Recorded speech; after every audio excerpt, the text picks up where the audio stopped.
fine, and considering this is not, oh Jesus Christ, that scared the fuck out of me. Hey there, creepy peeps, and welcome to another horror movie review. Today I am actually reviewing a film that is not available for you guys to view yet. I was contacted by one of the directors of this film and asked if I wanted to watch the movie and review it before it came out on the 13th, and I pretty much said hell yeah, and I watched the movie, so now I'm reviewing it. Don't know why I went through the trouble of explaining that story. The film is called The Inhabitants, and it is directed by Michael and Sean Rasmussen, who were screenwriters for the film The Ward, John Carpenter's The Ward. And it is about a couple who purchase a bed and breakfast and are renovating it. And of course, when you renovate a creepy house, you unleash something and then all hell breaks loose, which is essentially what happens. They are renovating the house and there's something wrong with the house, obviously. The wife, Jessica, kind of becomes possessed and weird things start to happen as her husband, Dan, tries to figure things out.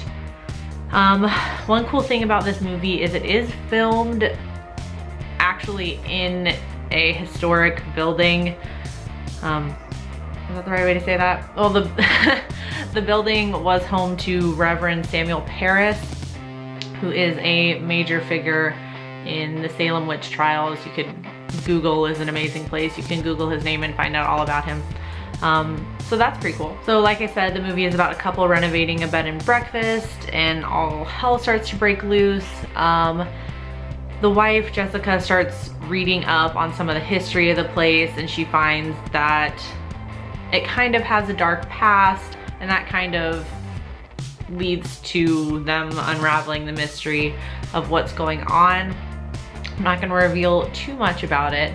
In the email that I got from the Rasmussen brothers about the film, they talked about their influences for making the film, and there's a lot of influences from 1970s horror films, and that's kind of apparent in the style that they filmed the movie in. When you watch it, if you watch it, you can really see kind of the influences in the style of the camera work.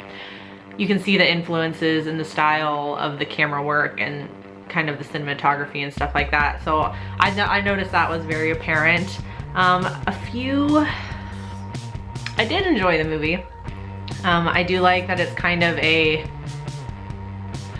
of a slow burner. There's not a lot of jump scares, and it's a lot of kind of subtle in the background. If you're watching the background, you see a lot of creepy things happening, and I do quite enjoy that compared to jump scares. And the main ghost spirit entity is this female that's kind of stalking around the house and scaring people, and she seems to be the one responsible for possessing Jessica.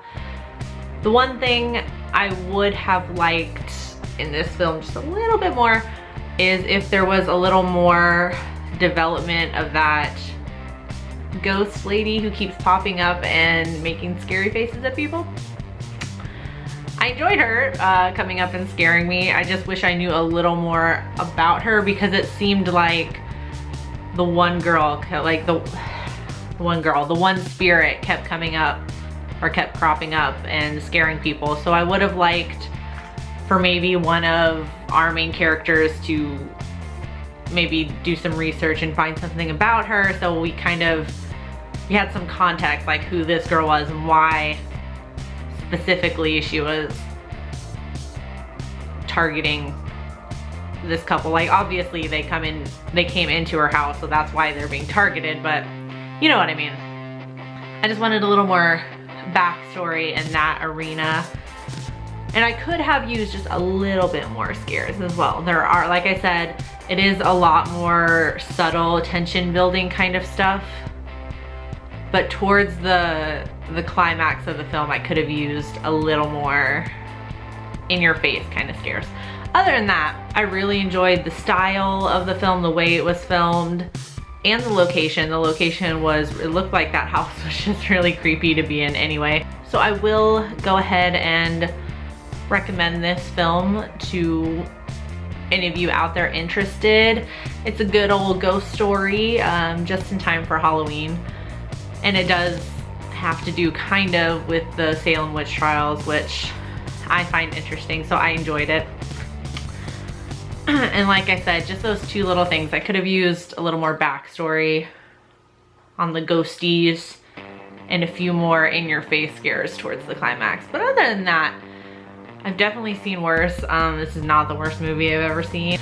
Despite any kind of like budget constraints or anything like that they might have had, I think the filmmakers did a really good job in making a quality looking film. Sometimes when, not all the time, but sometimes when a film crew has a small budget, sometimes you can tell just by watching the movie, and other times they make it work really well and you can't tell that much, and I think that was the case here.